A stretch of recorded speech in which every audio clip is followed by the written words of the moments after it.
Trade in West Africa by Vivan B. Have you ever gone to the store with your mom and dad and found something like maybe an apple that came from a different country? Well, that apple was traded, which means that your country gave something like a potato to the other country in exchange for the apple. But it wasn't just one potato they gave for one apple. They gave thousands of potatoes for thousands of apples. The apples probably came to your country by a huge boat, plane, or maybe even a large truck. Trading has been going on for a very long time, but there haven't been planes, trucks, or huge boats since a very long time.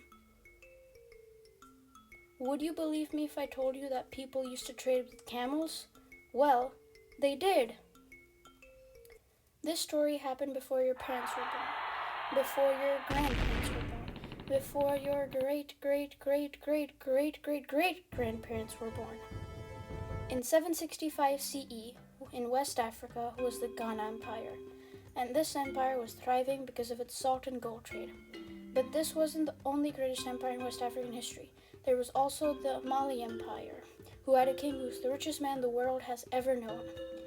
Today, you will learn about these civilizations' trade, and we will answer this question at the end.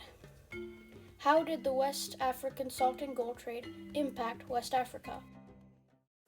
Bob is a trader who lives in the Sahara Desert and is packing up his bags and loading salt tablets onto his camels to get to Ghana so he can trade the salt for gold.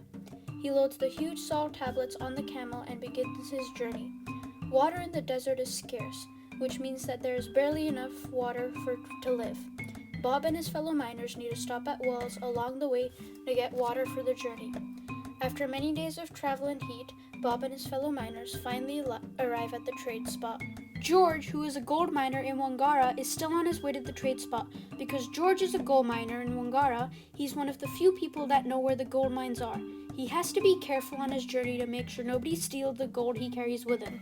He has heard tales of how some of his friends have sacrificed their lives instead of telling people where the gold mines are, and he hopes he never has to sacrifice his life.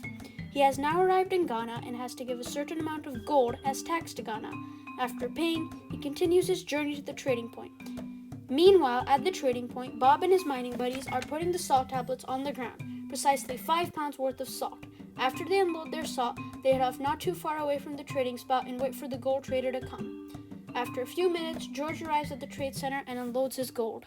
Salt is an essential to the people in Ghana for a few reasons. If you're paying attention to the story, then you know that this story happened a long time ago and there were no refrigerators at this time. And without refrigerators, the only way to preserve food was to use salt. Another reason salt was really important was because it was so hot in Africa, people needed salt to replenish the lost electrolytes.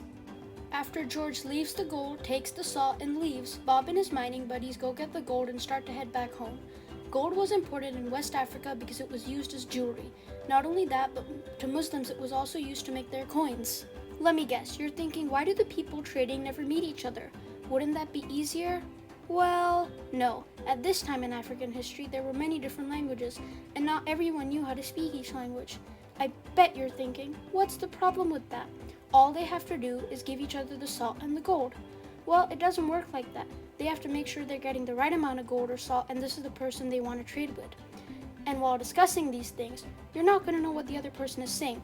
This would lead to conflict, miscommunication, and more problems. This is why the traders never meet each other, and this is why it's called silent barter. After both the traders have completed their trade, they head back to their homes. Bob and his mining buddies to the salt mines in the Sahara, and George to the gold mines in Wangara. And now, to answer the question, how did the West African salt and gold trade impact West Africa? Well, the salt and gold trade impacted West Africa by making Ghana a rich and thriving empire because of the tax they made traders pay. Not only that, but this system of trade was the main economic system. And most importantly, it made Africa a place where people could live and call West Africa home.